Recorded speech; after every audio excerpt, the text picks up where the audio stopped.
Salut à tous, j'espère que vous allez bien. Aujourd'hui, je fais une nouvelle théorie One Piece sur les calamités de Kaido, plus précisément sur la calamité reine de Kaido.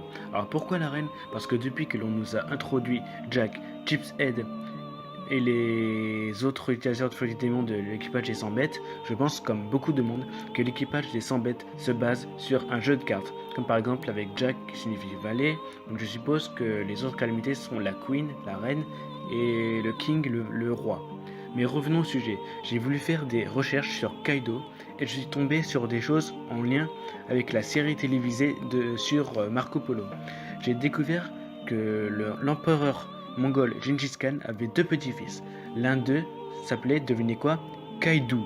Il s'était opposé à son oncle Kublai Khan, le successeur direct de Gengis Khan, car apparemment il ne respectait pas les anciennes traditions mongoles. Kaido a donc pris le pouvoir et a régné sur la région d'Asie centrale et la région du Sichuan durant le XIIIe siècle. Et Kaido a eu une fille. Son nom était Cthulhu.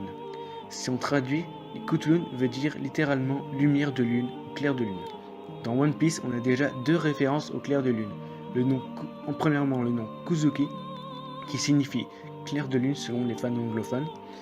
Et la deuxième référence, c'est les Minks, car selon Nekomamushi ou Inuarashi, lorsque la pleine lune s'affiche, les Minks peuvent révéler leur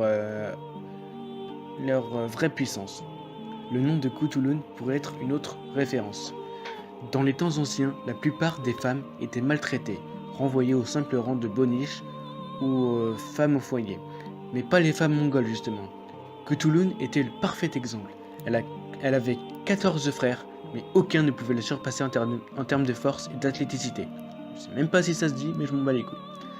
Elle était aussi très belle, très courageuse. Parmi tout le royaume de son père, aucun homme ne la surpassait en force. Dans les revues historiques, le célèbre Marco Polo l'a décrite comme une incroyable guerrière, tellement douée qu'elle était capable de prendre d'assaut les rangs ennemis et d'arracher n'importe quelle cible qu'elle a visée aussi facilement qu'un faucon qui bondit sur une marmotte. Elle excellait à la lutte, au tir à l'arc et à dos de cheval, l'équitation. C'était aussi une vive stratège. Elle a aidé son père Kaido dans de nombreuses campagnes et lui a souvent donné des conseils. Ce dernier lui mettait d'ailleurs des coups de pression pour se marier, mais elle refusait de se marier à chaque fois. Alors elle a monté un plan. Elle a dit à son père qu'elle mariera l'homme qui la battra dans un combat de lutte. Mais si elle gagne, l'homme en question devra lui laisser un cheval. Cthulhu était une merveille, elle était une prouesse de la lutte. À l'époque, chez les Mongols, la lutte était un sport très populaire.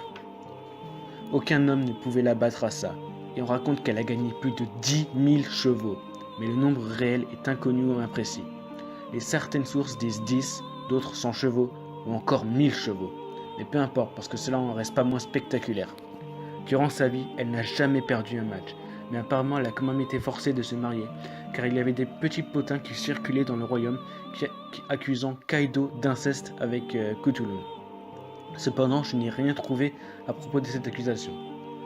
Cthulhu est connue comme une des femmes les plus badass de l'histoire, de l'humanité. Est-ce vraiment possible qu'une des femmes les plus badass de l'histoire ne soit pas utilisée comme référence pour One Piece, sachant que Oda aime utiliser des références historiques dans son manga. Si la référence de son père est utilisée dans One Piece pour l'un des 4 empereurs du Shinsekai qui est Kaido, alors pourquoi pas elle? Même le blason de sa famille ressemble à celui du légendaire Yuma, le samouraï zombie vaincu par Zoro sur Thriller Bark. Coïncidence? Je ne crois pas, surtout quand Oda est impliqué. Je crois vraiment que l'on verra une des 3 calamités de Kaido basée sur Cthulhu, la puissante princesse guerrière. Je ne sais pas encore quel fruit du démon Zoan elle aura. Peut-être qu'elle aura un Zoan mythique ou préhistorique carnivore ou même pourquoi pas un centaure qui pourra mettre en avant ses exceptionnelles capacités. J'imagine bien Zoro la défier en combat singulier dans l'arc Wano Kuni. Zoro finirait par gagner ce combat acharné et elle lui demande à la fin de la prendre pour épouse, ce qui pourrait rendre jaloux Sanji et Brook. Ce serait bien pour le comique de situation. Voilà, c'est tout ce que j'avais à dire pour cette théorie. Je vous remercie d'avoir regardé. Je vous dis à la prochaine. Passez une bonne journée. It's black and white.